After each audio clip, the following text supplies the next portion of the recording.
Salamat po sa ating mga Panginoon. Lahat po ng panahon, kontrolado ang ating mga Diyos. Kaya niyo po po mga pinamahal bumati na happy 25th year church anniversary.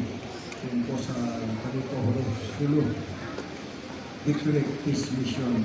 Yan po ay legacy mga minamahal. One of the legacies na nagawa ng ating church mga minamahal. Ito hindi dapat natin kalimutan mga minamahal sapagkat napaka-imposible na ating beloved honorable pastor at prayer warriors ay makaalis doon sa dapat talipaw na hawak ng posibleng natin yung legacy na ginawa ng beloved honorable pastor at saka ating prayer warriors. Kumalakot po tayo sa ating pinakamamahal. Kaya meron po tayo yung special event na at po rin dumako sa ating announcement. Ito po yung special open mga minamahal ay karagdagan para po sa mga baguhan. Karagdagan po itong financial paggastos ng mga minamahal. Para po sa hindi nakakaalam, patuloy po ang pagkagawa po ng open station natin sa Alfonso mga minamahal. At bukod po dyan mga minamahal, meron po dito tayo mga awain, pinapagawa dito sa Post sa Prinsip. Panghabagan ng ating church ay napakalain pong mga nagawa. Ito po kapala natin dito ng Diyos.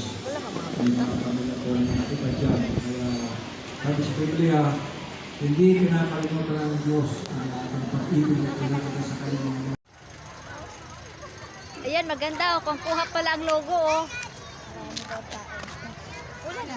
Walang logo. Kuha ang logo. Ito ang simbahan ng Tracy.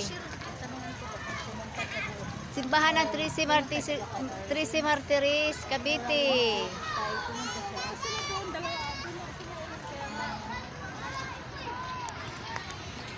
Pumunta tayo dalawa sa bilabid niya kasi dalawa yun silang bilabid dito sa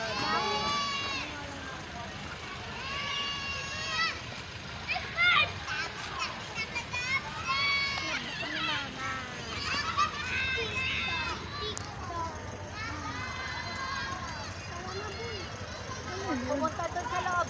Alis na kami, ha? Iwan ka namin. Alis na kami. Iwan ka na lang dito, ha?